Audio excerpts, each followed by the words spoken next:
the rise and fall of RG3. Before we start, I want you to hit that red subscribe button so that you never miss out on any of our videos. Hey guys, what's up? Welcome back to Sports Crazies. In today's video, we'll be discussing the rise and fall of RG3, so be sure to stick with us till the very end.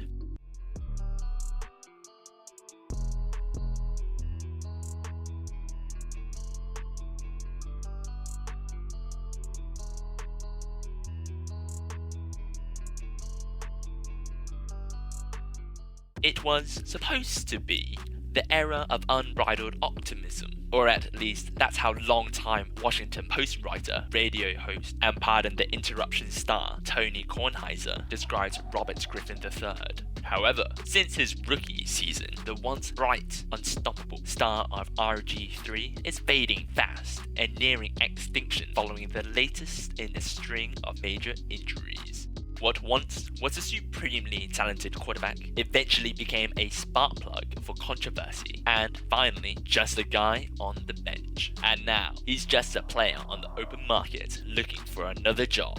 That was then, and this is now for Griffin. He struggled to come anywhere near his first year's efficiency. Some of that has come from repeated injury, either through contact or simply overuse. Where Griffin was once a shotgun in a shoebox, now he's more like a hamster in a cage, seemingly going nowhere and easily ignored. And with that, Washington first-year head coach Jay Gruden benched Griffin and replaced him with relative NFL journeyman Colt McCoy, which a few years ago would have sounded like turning down a Dom Perignon for some Andre Kolduck. But that's the state of affairs in Washington, where the football franchise is just as dysfunctional as the federal government down the street. What's seemingly at the core of Griffin's discontent isn't simply his play, but rather his uncomfortable relationship with his head coaches. Both Gruden and coach Mike Shanahan have critiqued RG3 openly and backhandedly for what they perceive to be bad judgment, poor effort, and for a lack of better word, selfishness. In the ultimate team game, that critique doesn't win you a lot of fans, much less a starting position.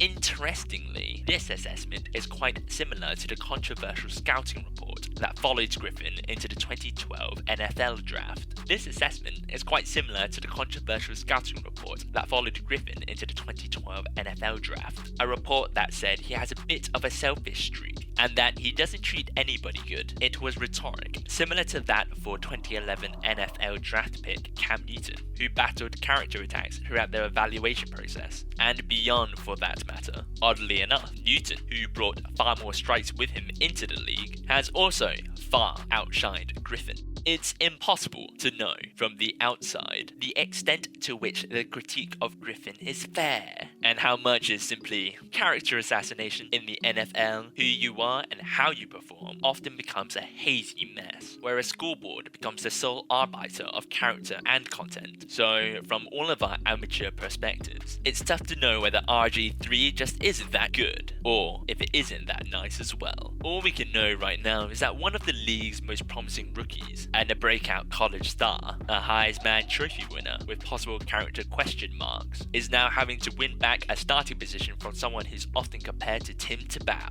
But Griffin's tale may be a cautionary one. Right now, NFL teams are collectively considering the future of Florida State quarterback Jameis Winston, who's also won a Heisman and has come to define the concept of character issue. At worst, Winston has narrowly, and some might say illicitly, avoided unsavory charges while also compiling a host of other offences, including shoplifting. At best, he's displayed enormous and consistent poor judgment despite the repeated warning, and teams, several who will be desperate for a franchise quarterback this offseason, will have to contemplate whether or not to draft him. Some may pass, but it's unlikely that Jacksonville or Tampa Bay or the Jets can pass up the opportunity to pick clearly the top quarterback in this year's potential class, assuming Winston does enter this year's final draft. And from there, who knows?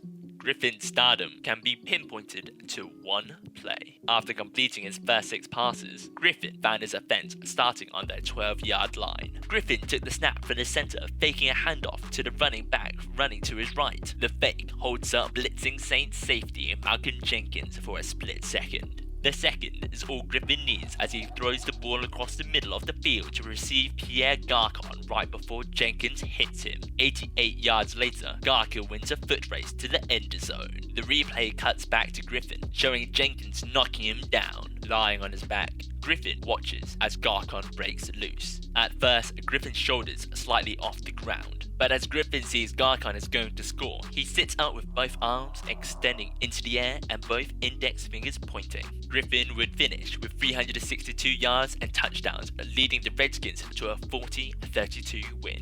Don't take this commentary as a righteous rant on the value of virtue, and don't think I don't realize that teams use words like character to serve their own needs. Saturday's saint is Monday's sinner, especially when he threw 4 picks in the Sunday between. But know this, surviving as an NFL quarterback takes far more than talent and luck.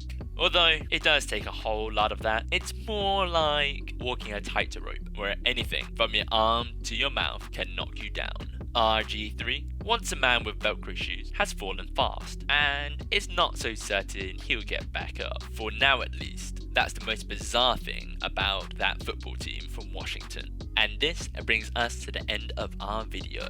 I hope you enjoyed it, hit like if you did, and don't forget to subscribe to our channel so that you don't miss any of our videos in the future. Also, watch the 2 videos that are on your screen because I'm sure you love them. With that, I'll see you in the next video.